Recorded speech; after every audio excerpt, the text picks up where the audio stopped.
So now we're ready to do the assembly. When we go to reassemble it, we're going to start out by putting the rotor on, and then we're going to go ahead and put the bracket on. So, here's our new rotor. Now I don't have to wash anything off. Usually new rotors come with oil on it so they don't start rusting. But this rotor actually has a coating that's actually put on there that's supposed to stay on.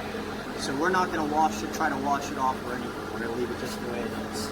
The only thing that I am going to do is, if you remember, I cleaned up the hub because this is where it's going to mate with the rotor, right in here. So to prevent any further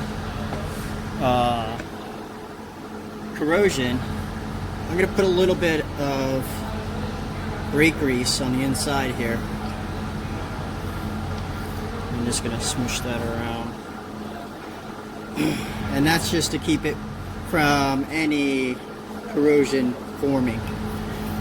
So I'll do that. And now I can go ahead and slap your rotor on. Okay, so after we put that rotor on, with this, it has cross-drilled slotted rotors, and you can see that the slot have a arc to it. And you want to make sure that the arc is going in the right direction. You can see that this arc is cutting away from the direction that this wheel is moving. So it's real important that you put these cross-drilled rotors on the correct way. If I had it cutting into the pad or into the wind, that would be incorrect. Next, I'll take my bracket and the bracket bolts, and we'll go ahead and we're going to stick the bracket on.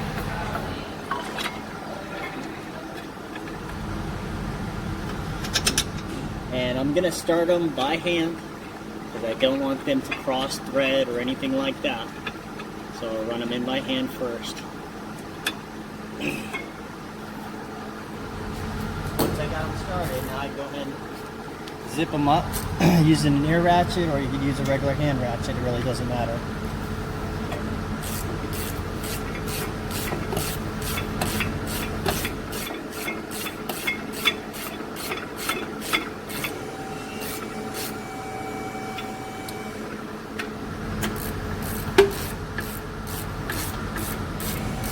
And all I'm doing is snugging. I'm not going to tighten them down very tight yet because they actually have a torque rating. So what I'm going to do now is I'm going to grab my torque wrench.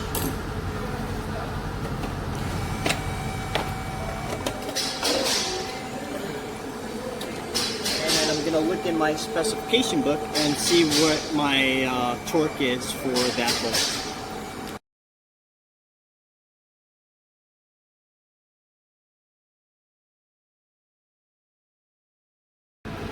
Alright, so now I got torque wrench on there, and I torque it down to spec, and that's torqued.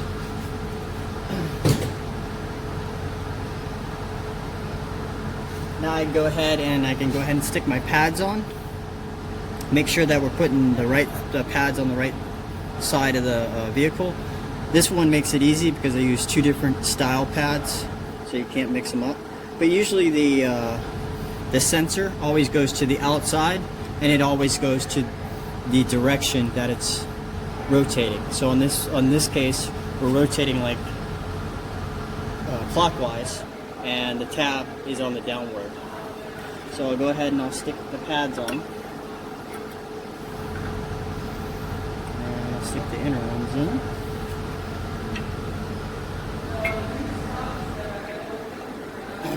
And if you guys remember, earlier when we did the components, when we went through the components, I actually pre-assembled this. So these clips are already in place and they've already been lubed, so I didn't have to re-lube them. Now there's a little trick I'm going to do before I install it. I always put the lug nuts on to hold this rotor straight while I put the caliper on. And that's going to keep everything lined up so I'm not fighting with myself trying to get the caliper on and pads flying off and whatnot. So I put one on each side.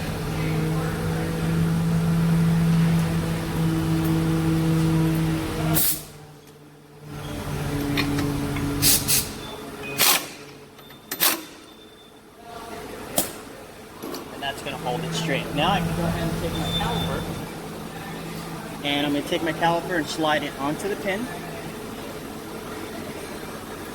like so. And you remember that we already lubed the pins, and we already applied grease to the piston and to the claw on the piston, so that when it touches the anti-squeal pads, that it has some grease in between, so that we don't get any squealing. Rotor held still. I go ahead, I put my caliper on, and I can slide this down into place. I'll go ahead and put my caliper to bracket bolt back in.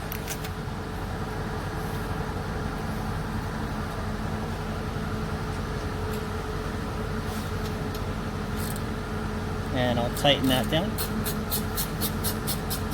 Now I'm not going to tighten it too tight yet. I'm just going to snug it, and again this bolt gets torqued, and according to our specification this got torqued down to 14 foot-pounds.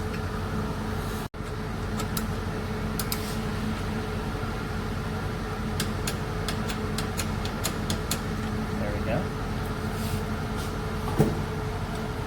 Now that I have the caliper on there, pads are on, I go ahead and start reassembling the brake hose and the parking brake. So with the brake hose, as I said earlier, you have a banjo bolt. The banjo bolt has the hole in the center so that brake fluid could get through, and it has a sealable washer, one on this side of the hole and one's going to be on this side of the hole. So you got to make sure that these are on there, otherwise you'll have a brake leak. So I'll put my hose back on here, take the little cap out.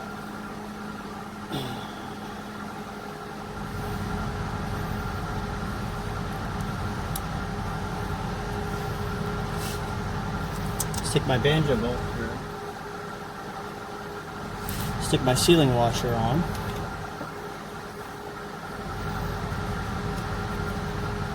Now I can run my banjo bolt all the way in. When I go to tighten the banjo bolt, I'm going to torque it down again to 14 foot-pounds.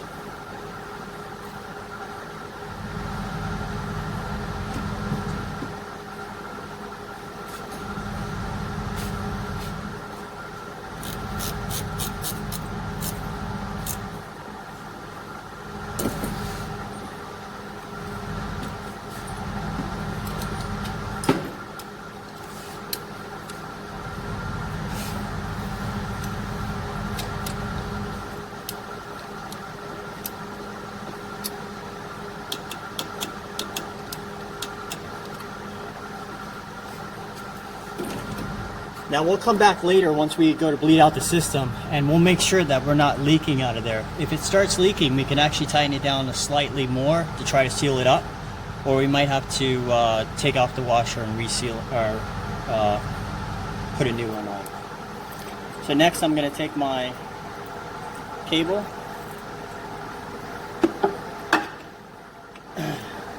going to line it back up and put the pin back in.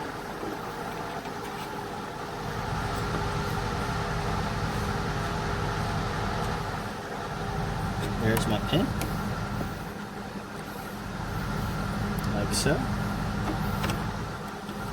And now I can put the bolt back in for the bracket, line that up.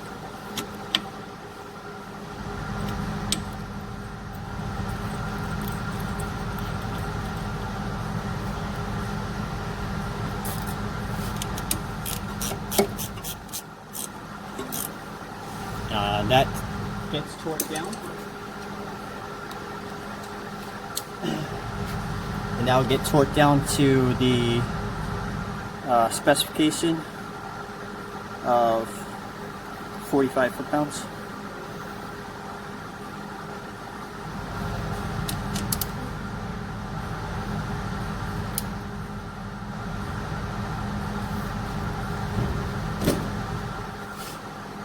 And now we could go ahead and release the clamp on my brake hose so we can start flowing.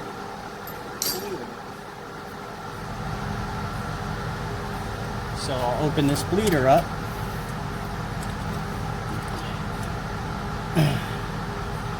And we're going to gravity bleed this brake caliper. So as it's gravity bleeding, I'm going to tap on the caliper, and that's going to help vibrate the entire caliper to move all the air out past and out the bleeder screw. And you can see that it's starting to bleed.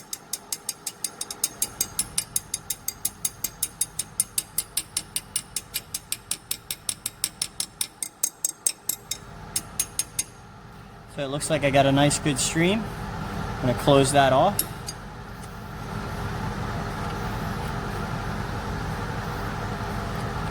And now we could go ahead and we could either pressure bleed it, manually bleed it, or vacuum bleed it. And I'll show you that when we go to do our brake flush, because we're going to flush the system out anyways. And we'll do that procedure next.